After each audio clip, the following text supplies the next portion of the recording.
وحده لا شريك له وأشهد أن محمدا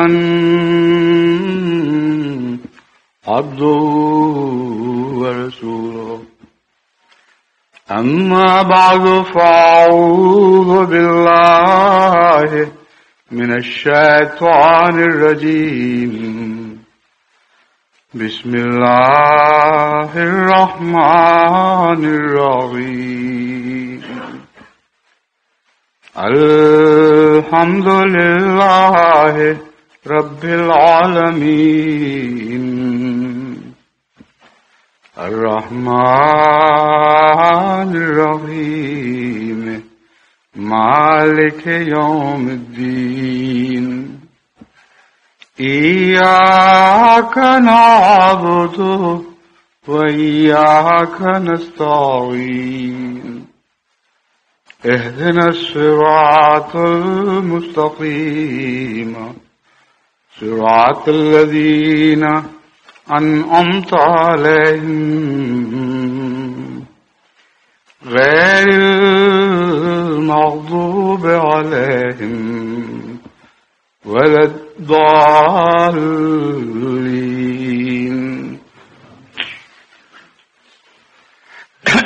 ابھی 1 سال 7 ماہ کا عرصہ گزرا ہے کہ احمدیت اپنے قیام کی دوسری صدی میں داخل ہوئی، اور اس تھوڑے عرصے ہی میں خدا تعالیٰ کے فضل اور رحم کے ساتھ ایسے آثار دکھائی دینے لگے ہیں کہ بفضل ہی تعالیٰ یہ صدی احمدیت یعنی حقیقی اسلام کے غلبے کی صدی ثابت ہوگی.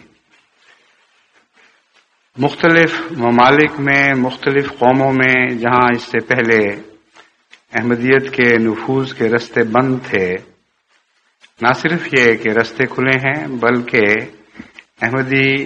عقائد، احمدی خیالات، احمدی طرز فکر کو اپنانے کے لیے لوگ بے چین اور پیاسے دکھائی دیتے ہیں. ان تمام نئے علاقوں میں جہاں اس عرصے میں ہمیں پہنچنے کی خدا تعالیٰ کے فضل کے ساتھ توفیق ملی ہے، جس تک بھی احمدیت کا پیغام پہنچا ہے، اس نے 2 طرح سے تعجب کا اظہار کیا ہے. ایک یہ کہ اب تک ہم اس سے کیوں محروم رکھے گئے، اور دوسرے یہ کہ بلا استثناء تمام نئی قوموں میں بھاری اکثریت نے اس خیال کا اظہار کیا ہے کہ یہ خیالات ہمارے اپنے دل کے خیالات ہیں. ہمارے نزدیک مذہب ایسا ہی ہونا چاہیے، ہمارے نزدیک اسلام کی یہی توجیہ ہے جو فطرت کو قبول ہو سکتی ہے اور جس میں غالب آنے کی صلاحیت موجود ہے. ابھی تک ان میں سے بہت کم ہیں جن کو باقاعدہ احمدی ہونے کی توفیق ملی ہے، یا اگر غیر مسلم تھے تو اسلام قبول کرنے کی توفیق ملی ہے. لیکن خیالات کی ہم آہنگی بہت ہی خوش آئند ہے اور آئندہ جماعت احمدیہ کے غلبے کے لیے بہت سی امیدیں پیدا کرتی ہے. جہاں تک احمدیت یعنی حقیقی اسلام کو قبول کرنے کا تعلق ہے، اس کی راہ میں خیال کی ہم آہنگی ہونا ہی کافی نہیں، اس کے لیے خیال کی ہم آہنگی ہونا ہی کافی نہیں ہے، بلکہ اس کی راہ میں اور بہت سی روکیں ہیں. ان میں سے ایک روک کا میں نے گزشتہ کسی خطبے میں ذکر کیا تھا کہ وہ معاشرے کے اختلاف کی روک ہے. مغربی معاشرے نے ہی نہیں بلکہ دنیا کے دیگر بہت سی قوموں کے معاشروں نے بھی انسان کو اپنے رہن سہن میں ایسی لذتوں کی آزادی بخش دی ہے کہ اس میں گناہ کا خیال ان کے لذتوں کی پیروی کی راہ میں حائل نہیں ہوتا، اور کوئی سماجی روک بھی ایسی نہیں جس کے نتیجے میں وہ بعض گناہوں سے باز رہنے پر مجبور ہوں یا باز رہنے کی طرف بے اختیار ان کا میلان ہو، یا یوں کہنا چاہیے دوسرے لفظوں میں کہ سماج کے اثر کے نیچے بعض نہ رہنا بھی چاہیں تو بعض رہیں۔ بس یہ دو قسم کے نمایاں اثرات ہیں جو انسان کو بدیوں سے روکتے ہیں، ایک خدا کا تصور اور اس کے نتیجے میں گناہ کا خیال جو انسان کو بدیوں سے روکنے میں بہت حد تک کامیاب ہو سکتا ہے۔ اگر خدا کا تصور حقیقی ہے تو گناہ کا خیال بھی، ایک گناہ کا خوف یعنی گناہ سے بچنے کا خیال بھی ایک حقیقی خیال بن جاتا ہے اور انسان کو بدیوں سے روکنے میں ایک بڑی قوت بن کر ابھرتا ہے۔ اگر خدا کا تصور واہمی سا ہو، اگر خدا کا تصور ایک بعید تصور ہو اور حقیقی اور سچا اور زندہ تصور نہ ہو، تو اگرچہ گناہ کا تصور اس سے بھی پیدا ہوتا ہے لیکن وہ تصور بے اثر ثابت ہوتا ہے، اور انسان عقلی طور پر ایک بات کو گناہ تسلیم کرتے ہوئے بھی اس سے باز رہنے کی طاقت نہیں رکھتا۔ بس ان دونوں باتوں کا باہم گہرا رشتہ ہے اور ایک دوسرے کے ساتھ ایک ایسا تعلق ہے کہ ایک اگر طاقت پکڑے گا تو دوسرا بھی طاقت پکڑے گا۔ بس خدا پر ایمان جتنا قوی ہوتا چلا جاتا ہے، گناہ سے نفرت بھی اسی قدر قوی ہوتی چلی جاتی ہے، یا اگر نفرت نہ ہو تو گناہ کا خوف اور گناہ سے بچنے کا رجحان اسی قدر زیادہ طاقتور ہوتا چلا جاتا ہے۔ بس ہمارا مقابلہ ایک پہلو سے دہریت سے ہے، اور اسی دہریت کے نتیجے میں معاشروں کو آزادی ملتی ہے۔ جب گناہ کا تصور باقی نہ رہے تو معاشرے کے رنگ بدل جاتے ہیں۔ دوسرا انسان کو بدیوں سے روکنے والا دوسری قوت جو انسان کو بدیوں سے روکتی ہے وہ سماج کی قوت ہے۔ بعض دفعہ گناہ کا خیال انسان کو کسی چیز سے نہیں روکتا بلکہ سماج کا دباؤ اس کو بعض چیزیں کرنے سے روکتا ہے، اور سماج مختلف ممالک اور مختلف قوموں کے مختلف ہیں۔ اب ایک ہندو سماج ہے، اس سماج کا تصور ضروری نہیں کہ ان کے مذہب سے ہم آہنگ ہو، بلکہ سماج ایک اپنا الگ راستہ چلتا ہے، اور مذہب بعض دفعہ اس کے ساتھ متوازی بھی ہوتا ہے، بعض دفعہ الگ ہٹ جایا کرتا ہے، لیکن اس کے باوجود سماج قائم رہتا ہے۔ جہاں مذاہب کمزور پڑ جائیں وہاں سماج طاقتور ہو جایا کرتے ہیں۔ چنانچہ بہت سے افریقی ممالک میں خدا کے تصور کے لحاظ سے گناہ کا کوئی تصور نہیں، مگر ان کا اپنا ایک سماج ہے، اور اس سماج کا بڑا بھاری دباؤ ان قوموں پر ہے۔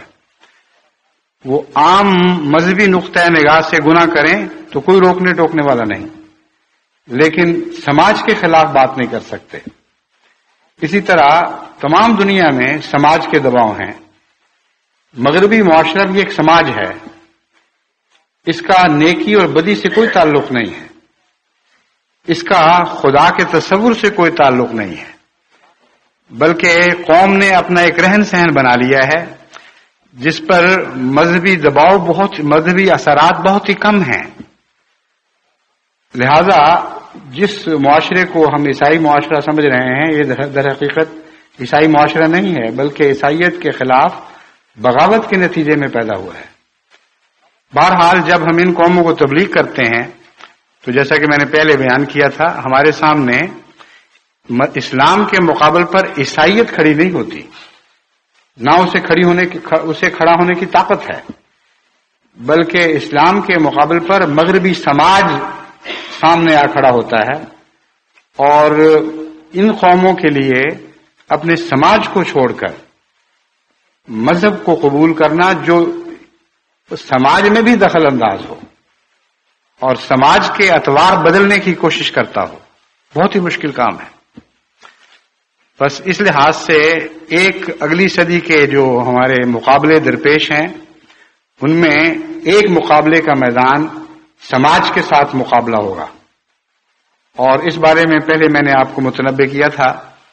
کہ ہمیں بہت پھونک پھونک کر قدم رکھنا ہوگا اور بہت سوچ سمجھ کر سماج کی تعیین کرنی ہوگی۔ اگر پاکستانی یا دیگر قومی سماج کو ہم نے اسلام کا نام دے کر دوسری قوموں پر ٹھوسنے کی کوشش کی اور اس کے نتیجے میں رد عمل پیدا ہوئے اور انہوں نے اسلام کو رد کیا، تو اس میں خدا کے نزدیک ہم ذمہ دار ٹھہریں گے۔ اگر ہم نے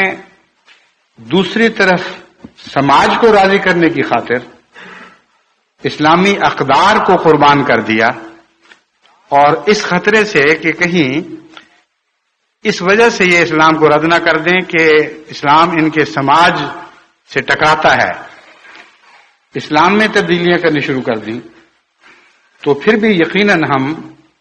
نہ صرف ذمہ دار ہوں گے بلکہ بہت بڑے گناہ کا ارتکاب کرنے والے ہوں گے۔ اسلام کو پھیلانا ہماری ذمہ داری ہے، یہ فرض ہم پر عائد فرمایا گیا ہے، مگر اس طرح نہیں پھیلانا کہ گویا ہم مالک ہیں اس مذہب کے، جس طرح چاہیں پھیلائیں، پھیلانا مقصد ہے۔ پھیلانا مقصد تو ہے، مگر اسی اسلام کو پھیلانا مقصد ہے جو حضرت صلی اللہ علیہ وآلہ وسلم کے قلب صافی پر نازل ہوا تھا، اور اس اسلام کی خدا تعالیٰ کو ایسی غیرت ہے کہ حضرت صلی اللہ علیہ وآلہ وسلم کو مخاطب کر کے فرماتا ہے کہ یہ لوگ چاہتے ہیں کہ تو ایک ذرہ بھر بھی اس اسلام سے الگ قدم رکھ دے، باہر قدم رکھ دے، کوئی تبدیلی اس میں منظور کر لے، لیکن خدا تجھے متنبہ کرتا ہے کہ تیرے پاس یہ امانت ہے، ایک ذرہ بھی اس میں خیانت ہوئی اور اگر ایک شوشہ بھی تو نے اس دین سے باہر قدم رکھا جو میں نے نازل فرمایا ہے، تو سب کچھ کھو بیٹھے گا اور کہیں کا نہیں رہے گا۔ کتنی بڑی اور خوفناک وارننگ ہے، کتنا بڑا انتباہ ہے۔ دراصل حضرت صلی اللہ علیہ وسلم کے لیے تو ناممکن تھا کہ ایک ذرہ بھی اسلام سے انحراف کرتے، بلکہ اس کے متعلق تصور بھی پیدا نہیں ہو سکتا۔ یہ انسان سوچ بھی نہیں سکتا کہ رسول اکرم صلی اللہ علیہ وسلم ایسی بات سوچ بھی سکتے تھے۔ بس خدا جب آپ کو مخاطب کر کے یوں فرماتا ہے تو تمام بنی نوع انسان میں سے تعلق رکھنے والی مختلف مسلمان قوموں کو متنبہ فرماتا ہے، کیونکہ خدا تعالیٰ کے علم میں یہ بات تھی اور ہے کہ جوں اسلام نے مختلف قوموں میں پھیلنا تھا، اسلام میں تبدیلی کے تقاضے پیدا ہونے تھے۔ بس وہ اسلام جو تمام بنی نوع انسان میں پھیلا ہے اور مختلف قوموں میں اس نے نفوذ پکڑا، ان علاقوں کے مسلمانوں کو تنبیہ ہے کہ اپنے سماج سے تم نے اس رنگ میں صلح نہیں کرنی کہ اسلام کے اصولوں کو تبدیل کرو اور تبدیل ہونے دو، بلکہ ایک ذرہ بھی تمہیں اس وجہ سے کہ لوگ تمہیں اچھا سمجھنے لگیں یا اسلام کو نرم دیکھ کر اسلام کو قبول کرنے لگ جائیں، ان کی خاطر اپنے مذہب میں تبدیلی نہ کرو۔ یہ پیغام ہے جو حضرت صلی اللہ علیہ وسلم کی وساطت سے تمام دنیا کے مسلمانوں کو پہنچایا گیا ہے۔ بس ایک پل صراط ہمارے لیے قائم کیا گیا ہے، جہاں اگر دائیں طرف گریں تب بھی ہلاکت ہے، بائیں طرف گریں تب بھی ہلاکت ہے۔ ایک طرف اپنے معاشرے کو اگر وہ اسلامی نہیں، اسلامی معاشرے کے طور پر پیش کرنا بھی بڑا بھیانک جرم ہے، اور اس کے نتیجے میں پیدا ہونے والے رد عمل پر ہم خدا کے حضور جواب دہ ہوں گے۔ اور اگر اسلام اس وجہ سے قابل قبول نہیں رہے گا، یعنی بعض قوموں کے لیے قابل قبول نہیں رہے گا، تو اس میں سراسر گناہ ہمارا ہے۔ اور اگر اسلام کو قابل قبول بنانے کی خاطر ہم نے اسلام میں تبدیلیاں روا رکھی، تو یہ نہ صرف گناہ ہوگا بلکہ پہلے سے بھی بڑھ کر گناہ ہوگا، اور بہت بڑی بددیانتی ہوگی اور خیانت ہوگی اسلام کے ساتھ، جس کی خدا تعالیٰ اجازت نہیں دے گا۔ بس یہ وہ باریک رہا ہے جس پر چل کر ہم نے اس صدی میں مختلف دنیا کی قوموں کو اسلام پہنچانا ہے۔ ایک یہ بڑا خطرہ ہے جس کی میں نشاندہی کرنی چاہتا ہوں، کیونکہ یوں تیزی کے ساتھ ہم نئی قوموں میں پھیلیں گے، اسی قسم کے مطالبے بڑھتے چلے جائیں گے، اسی قسم کے تصادم ہوتے چلے جائیں گے، اسی قسم کی الجھنیں ہمیں درپیش ہوں گی، اور ان نئے تقاضوں کو صحیح معنوں میں پورا کرنے کے لیے یا ان نئے مقابلوں سے نپٹنے کے لیے ہمارے لیے ایک کھلی ہوئی واضح راہ ہونی چاہیے، اور ہم پہلے سے اس بات کے لیے تیار ہونا چاہیے، ہمیں پہلے سے اس بات کے لیے تیار رہنا چاہیے۔ پس اگرچہ یہ خطرات ویسی شدت کے ساتھ بعض جگہ نہیں ابھر رہے، لیکن چونکہ یہ ترقی اور غلبے کی صدی ہے، اس لیے ہماری موجودہ نسل کو حکمت سے کام لیتے ہوئے آئندہ پیش آمدہ خطرات کے احتمالات کو سامنے رکھنا چاہیے، خطروں کے پیدا ہونے سے پہلے ان کے احتمال پر نظر رکھتے ہوئے ان کے خلاف تیاری کرنی چاہیے۔ قرآن کریم نے جو یہ حکم دیا ہے کہ سرحدوں پر گھوڑے باندھو، رابطو فرمایا، جس کا مطلب یہ ہے کہ سرحدوں پر اپنے گھوڑے باندھو۔ یہ سرحدیں مکانی بھی ہیں اور زمانی بھی ہیں، بس آئندہ زمانے کی سرحدیں وہ ہیں جن پر ہم آج کھڑے ہیں، اور یہاں ہمیں گھوڑے باندھنے کی ضرورت ہے، یہاں ہمیں مکمل طور پر اسلام کے دفاع کے لیے فوجی تیاری کی ضرورت ہے۔ بس جو خطرات آئندہ داخل ہو سکتے ہیں آج ان کے رستے بند کرنے ہیں۔ بس معاشرے کے معاملے میں جماعت احمدیہ کو خالصتاً اسلامی معاشرے کو نہ صرف اختیار کرنا ہے بلکہ اسے خالص کر کے اختیار کرنا ہے، اور اس میں دوسرے معاشروں کے نفوذ کے خطرات سے متنبع رہنا ہے، کیونکہ جب معاشروں سے ملتے ہیں تو جس طرح گرم پانی ٹھنڈے پانی سے ملتا ہے، نفوذ ضرور ہوتا ہے۔ بعض پہلوؤں سے بعض نفوذ ایسے ہیں جن کی اجازت دی جا سکتی ہے، جہاں اسلام کے بنیادی اصولوں سے تصادم نہیں ہے، ٹکراؤ نہیں ہے۔ وہ ایک عام انسانی ترقی کے نتیجے میں بعض معاشرتی اصلاحیں ایسی ہوتی چلی جاتی ہیں جن کا مذاہب سے تصادم نہیں ہوتا۔ یہ مضمون اپنی ذات میں ایک الگ مضمون ہے، میں صرف اس طرف اشارہ کرتا ہوں کہ ہر وہ معاشرہ جو آپ کے معاشرے سے مختلف دکھائی دے لازماً رد کرنے کے لائق نہیں ہے، بلکہ بعض جو انسانی ترقی کا سلسلہ جاری ہے اس کے نتیجے میں بعض معاشرتی تبدیلیاں پیدا ہوتی چلی جاتی ہیں جو رہن سہن کے انداز سے تعلق رکھتی ہیں، اور ان کو غلط کہہ کے رد نہیں کہا جا سکتا، رد نہیں کیا جا سکتا۔ اب حضرت صلی اللہ علیہ وآلہ وسلم کے زمانے میں ایک رہن سہن تھا، بعض علماء جو تنگ نظری اختیار کرتے ہیں وہ سمجھتے ہیں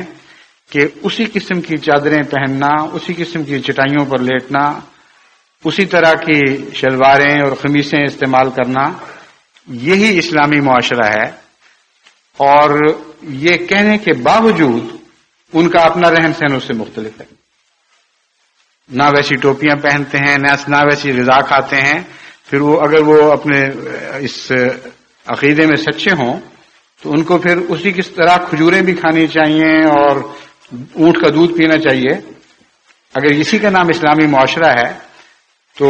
یہ معاشرہ تو اب تمام دنیا میں رائج ہو ہی نہیں سکتا، کیونکہ نہ اتنے اونٹ ہیں نہ اتنی کھجوریں ہیں جن پر تمام بڑی نوع انسان کے پیٹ بھر سکیں۔ پھر سواری بھی وہی اختیار کرنی چاہیے۔ پر جب میں یہ کہتا ہوں کہ بعض انسانی ترقی سے تعلق رکھنے والی تبدیلیاں ہیں جو بعض پہلوؤں میں معاشرتی تبدیلیاں بھی بن جاتی ہیں، ان کا مذہب سے تصادم نہیں ہوا کرتا۔ بس بڑے غور کے ساتھ اور فکر کے ساتھ ہمیں ان باتوں کا تجزیہ کر کے کھرے اور کھوٹے میں تمیز کرنی ہوگی۔ ہمیں یہ معلوم کرنا ہوگا کہ کون سا معاشرہ حقیقت میں اسلامی معاشرہ ہے، خواہ اس میں بعض ترقیاتی تبدیلیاں ہوں، کون سا معاشرہ غیر اسلامی ہو جاتا ہے، خواہ وہ تبدیلیاں ہوں یا نہ ہوں، خواہ وہ ماضی سے تعلق رکھتا ہو. بس افریقن ممالک کی بہت سی معاشرتی باتیں ایسی ہیں جو ترقی سے نہیں بلکہ ماضی کے ادوار سے تعلق رکھتی ہیں اور وہ اسی حد تک غیر اسلامی ہیں جیسے آج پیدا ہونے والی بعض معاشرے کی باتیں غیر اسلامی ہیں. تو زمانے کا تعلق نہیں ہے بلکہ روح دیکھنی ہوگی. مثلا افریقہ میں بعض جگہ مذہب کے نام پر، بعض جگہ روایات کے طور پر عورتوں کا ختنہ کرنے کا ایک ظالمانہ رواج ہے. اس کے متعلق جو تفاصیل میں نے پڑھی ہیں وہ ایسی خوفناک ہیں کہ اس ظلم کو دیکھ کر انسان کے رونگٹے کھڑے ہو جاتے ہیں. چھوٹی بچیوں پر ایسے ایسے مظالم کرتے ہیں، اور یہ مظالم بعض دفعہ خدا کے نام پر، بعض دفعہ معاشرے کے نام پر کیے جاتے ہیں کہ انسان تصور بھی نہیں کر سکتا کہ کس طرح کوئی اپنی معصوم بچیوں پر ایسا ظلم کر سکتا ہے. بس یہ ایک ماضی کی بھیانک رسم ہے جس کا انسانی ترقی سے تعلق نہیں، یہ بھی غیر اسلامی ہے. اور بعض مغربی دنیا کی ترقی یافتہ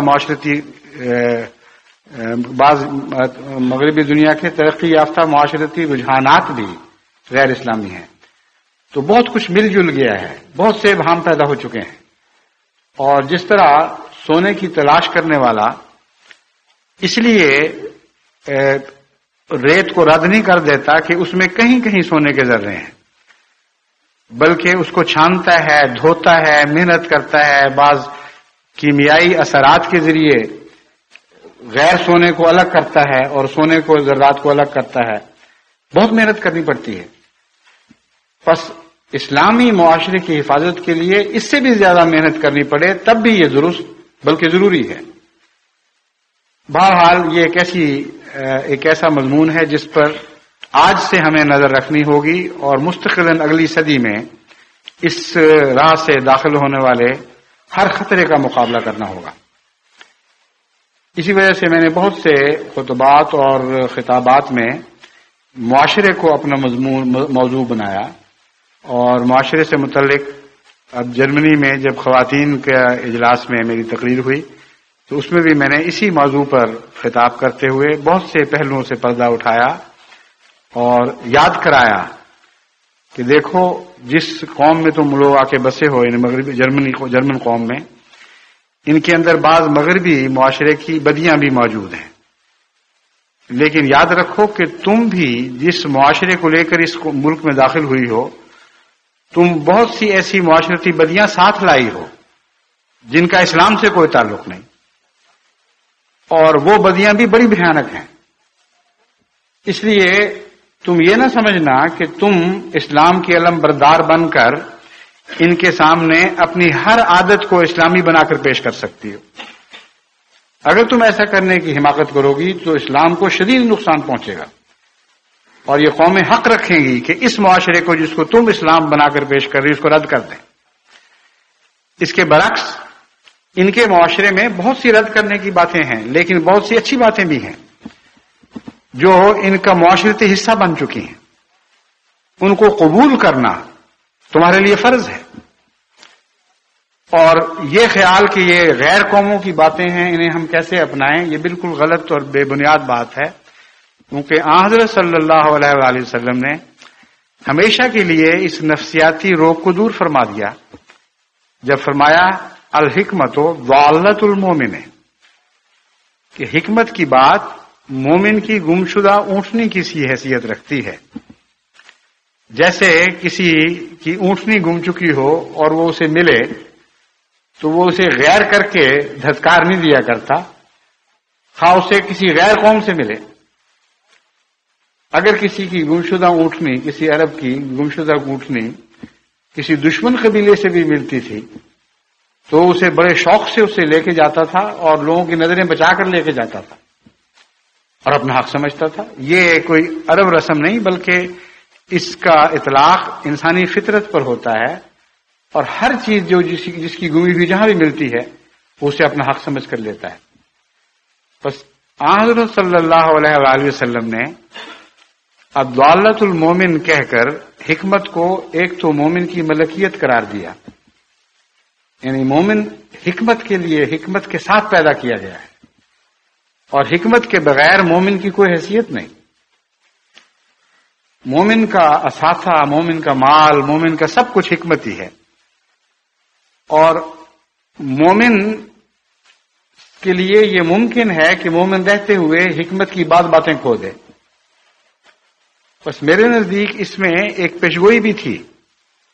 اور وہ یہ تھی کہ ایسا زمانہ آنے والا ہے کہ مومن ایمان لانے کے باوجود ان حکمتوں کو گوا بیٹھے جو میں نے اس سے عطا کی ہیں، جن کے متعلق قرآن کریم فرماتا ہے یعلمہم الکتاب والحکمہ، کتاب کے ساتھ حکمت نازل ہوئی، اور آن حضرت صلی اللہ علیہ وسلم اس حکمت کے موتی بن گئے، اس حکمت کو عطا کرنے والے بن گئے۔ بس یہ خیال کر لینا کہ اس حدیث کا اطلاق آن حضرت صلی اللہ علیہ وسلم اور آپ کے غلاموں پر ہوتا تھا، یہ درست نہیں ہے۔ امر واقعہ یہ ہے کہ تمام حکمتوں کی کوثر حضرت محمد مصطفیٰ صلی اللہ علیہ وسلم کو عطا ہوئی، اور آپ نے بانٹی، وہ حکمتیں بانٹی اور بڑے کھلے ہاتھوں کے ساتھ بانٹی۔ لیکن آئندہ ایسا ایک زمانہ آنے والا تھا کہ ان حکمت کی باتوں سے رفتہ رفتہ مسلمان غافل ہونے لگتے اور غیر قومیں انہیں اپنا لیتی۔ بس علم کے لحاظ سے دیکھیے تو آپ کو ایک بہت لمبا صدیوں پر پھیلا ہوا دور دکھائی دے گا کہ جب مغربی قوموں نے مسلمانوں سے علم سیکھا اور سیکھ کر اس میں ترقی کرنی شروع کی،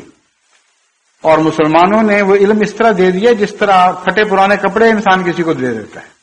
اور ان سے تعلق توڑ لیتا ہے۔ ڈاکٹر عبدالسلام صاحب نے ایک دفعہ اسی موضوع پہ ایک مقالہ فرانس میں پڑھا تھا جو ریویو میں شائع ہوا۔ اگر مختصراً کسی نے اس دردناک تاریخ کا علم حاصل کرنا ہے تو وہ مقالہ جو ریویو میں شائع ہوا ڈاکٹر عبدالسلام صاحب کا، یہ اس موضوع پر نہایت ہی عمدہ مقالہ ہے۔ آپ نے بہت تھوڑے سے صفحات پر بہت بڑی تاریخ کا خلاصہ پیش کر دیا ہے،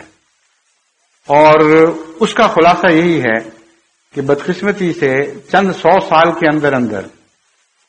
مسلمانوں نے وہ سب کچھ جو قرآن اور حدیث اور بعد کے ترقیاتی ادوار سے سیکھا تھا لٹانا شروع کیا، اور اس طرح لٹانا شروع کیا کہ مغربی قومیں دونوں ہاتھوں سے وہ علم لوٹ کر چلی گئیں، اور وہ علم مسلمانوں کے پاس باقی نہ رہا۔ ورنہ علم تو ایسی چیز ہے جسے لٹایا بھی جا سکتا ہے اور اس کے باوجود قائم رہتا ہے، کم نہیں ہوتا۔ ہاں، حضرت صلی اللہ علیہ وسلم جب حکمتیں پھیلانے کے خاطر تشریف لائے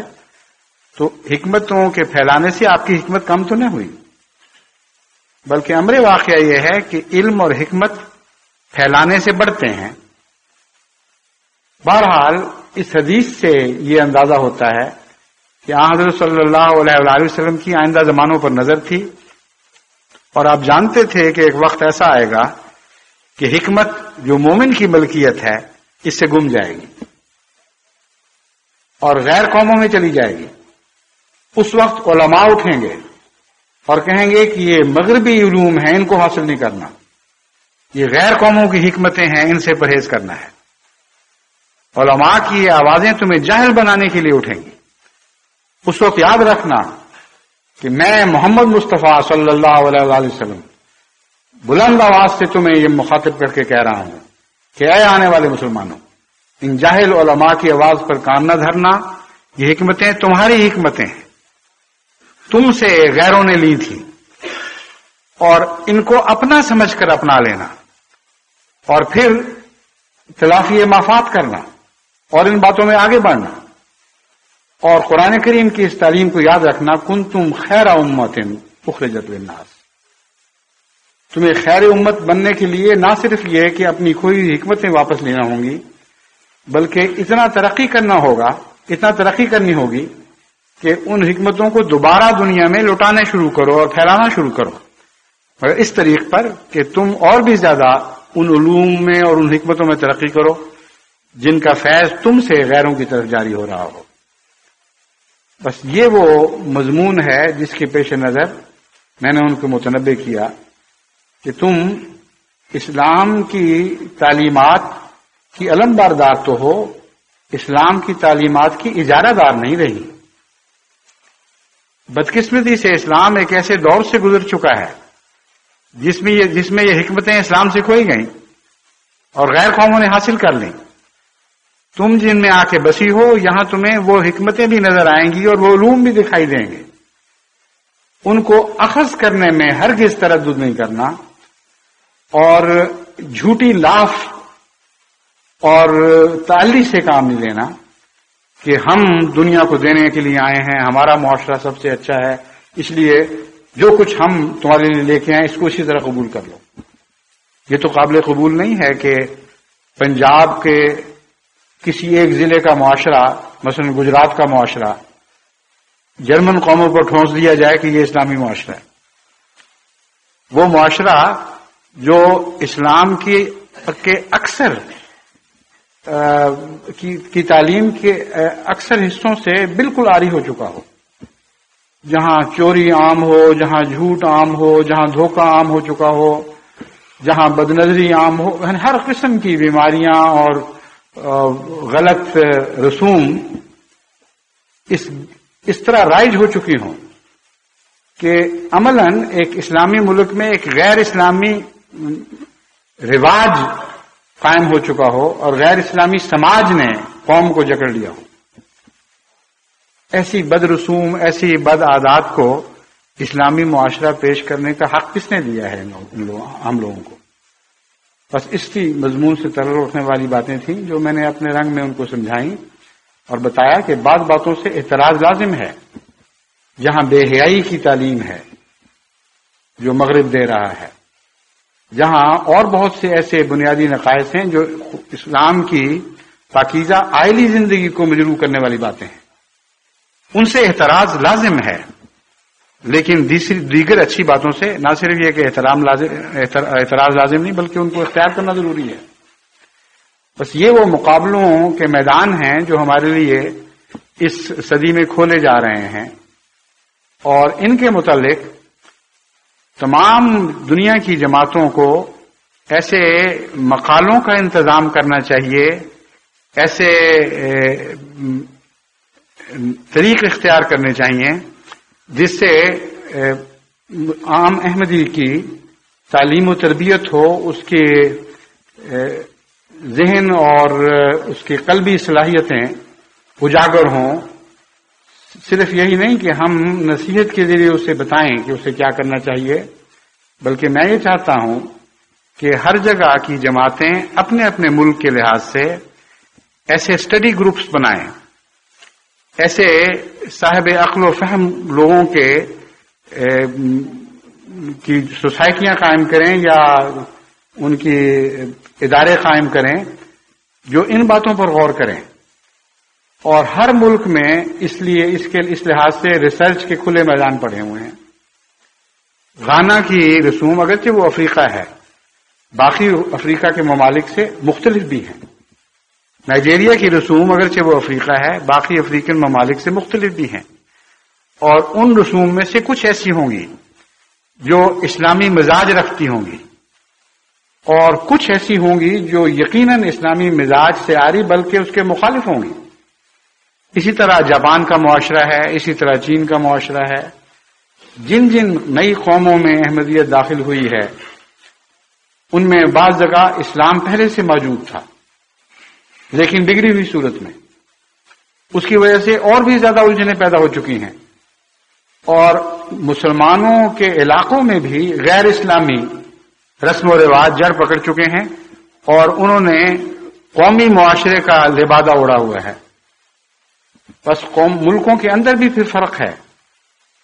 غانا کے وہ علاقے جو مسلمان ہیں وہاں کے رسم و رواج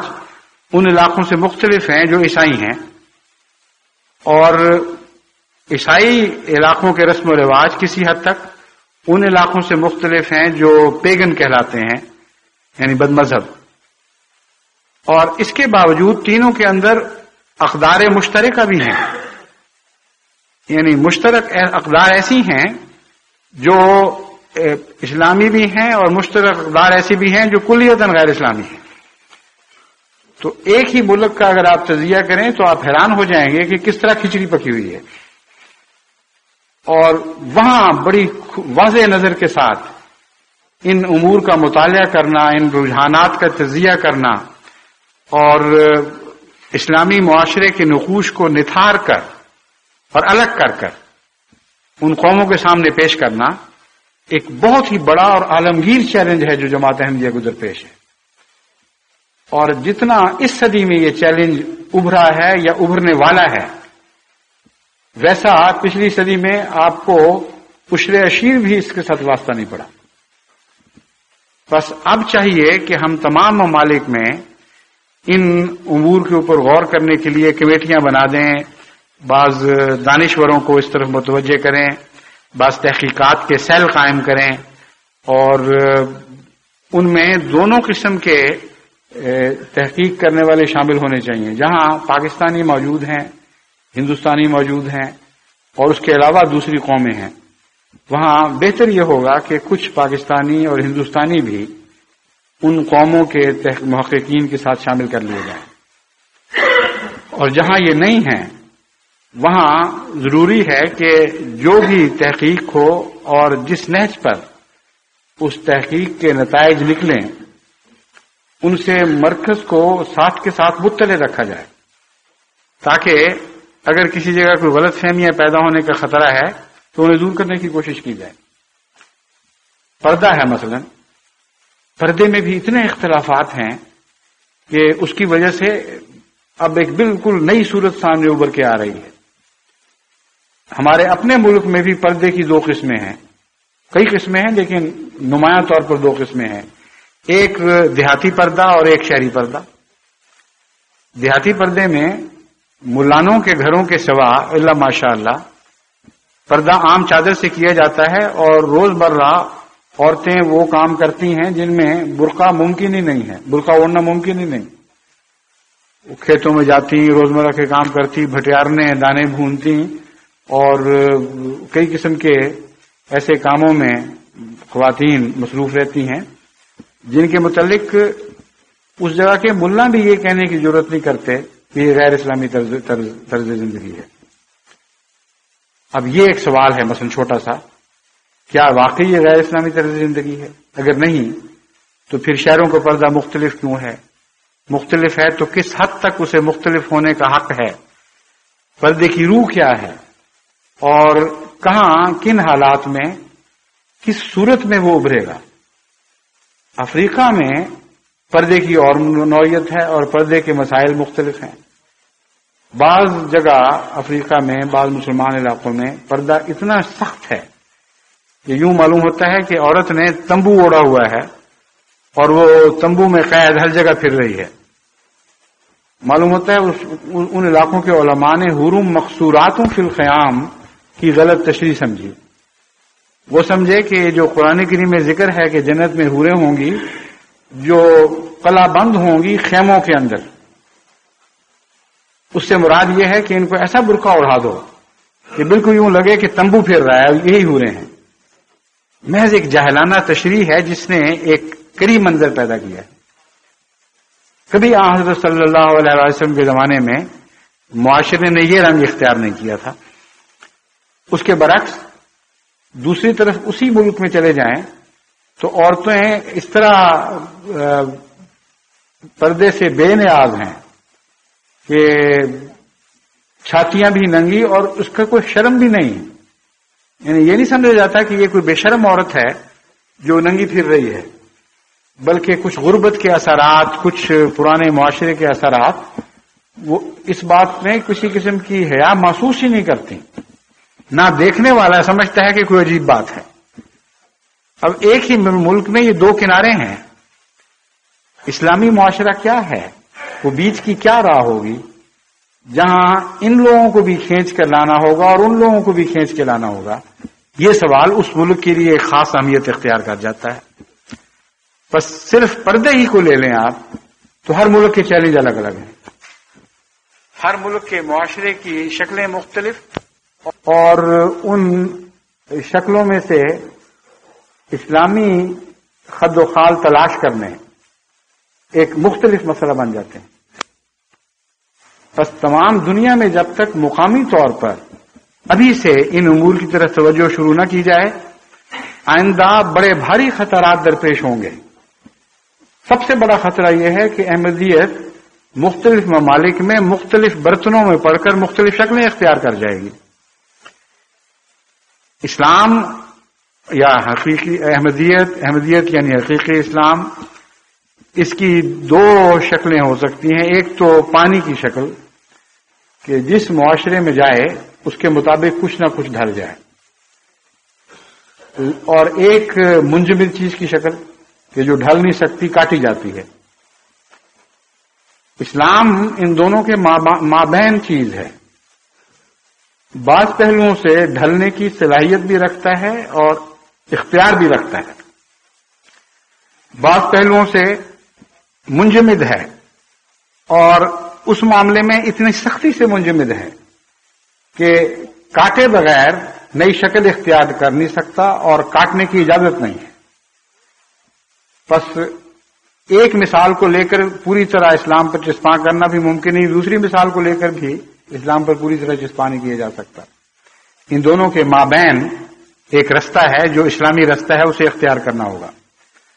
بس آج کے خطبے میں صرف یہی پیغام دینا چاہتا ہوں کہ تمام دنیا میں اگلی صدی کے آنے والے خطرات کو ملحوظ رکھتے ہوئے احمدیوں کی نگران کمیٹیاں مقرر کر دی جائیں جو معاشرتی پہلو سے پیش آمدہ خطرات کی نشاندہی کریں اور موجودہ یا رائج الوقت معاشرے کے خد و خال کی جانچ پڑتال کریں، اور جو غیر اسلامی رسمیں ہیں ان کی نشاندہی کر کے ان کے خلاف اس ملک میں جہاد شروع کریں، اور جو اسلامی رسمیں ہیں ان کی تائید میں ہوا چلانے کے لیے جدوجہد کریں، اور جہاں جہاں اسلام کی مقامی معاشروں سے صلح ممکن ہے انہیں بڑی جرت کے ساتھ اور حوصلے کے ساتھ قبول کرنے پر آمادہ ہوں، اور ان کے متعلق اعلان کریں کہ یہ جو طرز زندگی ہے یہ ہرگز غیر اسلامی نہیں ہے، یہاں صلح ہو سکتی ہے اور وہاں صلح نہیں ہو سکتی۔ یہ تمام امور ہیں جن پر ہمیں لمبا عرصہ محنت کرنی ہوگی اور ہر ملک میں محنت کرنی ہوگی۔ تو اللہ تعالیٰ توفیق عطا فرمائے جماعت کو کہ ان نئی ذمہ داریوں کو جو نئی صدی سے وابستہ ہو گئی ہیں وہ ایسے خطرات کی شکل میں آ رہی ہیں جو خوشخبریوں سے چمٹے ہوئے ہیں۔ بس یہ نہیں ہو سکتا کہ آپ خوشخبریاں لیتے رہیں اور اس کے ساتھ آپ کو کوئی محنت نہ کرنی پڑے، کوئی خطرات نہ لاحق ہوں۔ گلاب کا پھول پھولوں کا سرتاج ہے اور اس کے ساتھ کانٹے لگے ہوتے ہیں، نسبتاً کم درجے کے پھولوں کے ساتھ کانٹے نہیں بھی ہوتے، مگر وہ چمن جس میں ہر قسم کے پھول ہوتے ہیں اس کا کانٹوں کے بغیر تصور ہی نہیں ہو سکتا۔ بس ہر قسم کی خوشخبری کے ساتھ بھی کچھ کانٹے لگے ہوتے ہیں، ان کانٹوں کو پہچاننا ضروری ہے، ان سے بچنا ضروری ہے، لیکن یہ خیال کر لینا بہرحال غلط ہے کہ آپ کو ایسی خوشخبریاں ملیں گی اس صدی میں جس کے ساتھ کوئی خطرات وابستہ نہ ہو، کوئی خطرات لاحق نہ ہو۔ ایک اور خطرہ بہت بڑا جس کا ہمیں مقابلہ کرنا ہوگا وہ نسل پرستی کا خطرہ ہے۔ اس موضوع پر انشاءاللہ میں آئندہ خطبے میں یا اس سے آئندہ خطبے میں روشنی ڈالوں گا، اور میں سمجھتا ہوں کہ یہ دو بڑے چیلنج ہیں جو یہ صدی ہمارے لیے لے کے آئی ہے، ان کے متعلق ہمیں ہر پہلو سے تیار رہنا چاہیے۔ اللہ تعالی ہمیں اس کی توفیق عطا فرمائے اور خود روشنی عطا کرے، کیونکہ یہ رستے خطرناک ہیں، ان میں غلط فیصلے بھی ہو سکتے ہیں، اور آج کے غلط فیصلے کل کے بہت بڑے خطرناک رجحانات اور رسم و رواج میں تبدیل ہو جائیں گے۔ تو دعا کرتے ہوئے ڈرتے ہوئے اس راہ پر قدم آگے بڑھانا ہے، مگر قدم آگے ضرور بڑھانا ہے کیونکہ یہ ہماری ذمہ داری ہے اور اس سے اجتناب کی کوئی صورت ممکن نہیں۔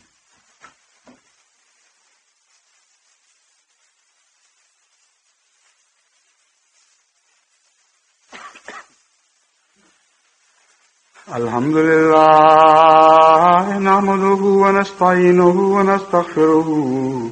ونؤمن به ونتوكل عليه ونعوذ بالله من شرور أنفسنا ومن سيئات أعمالنا من يهده الله فلا مضل له ومن يضلله فلا هادي له ونشهد أن لا إله إلا الله وحده لا شريك له ونشهد أن محمدا عبده ورسوله عباد الله رحمكم الله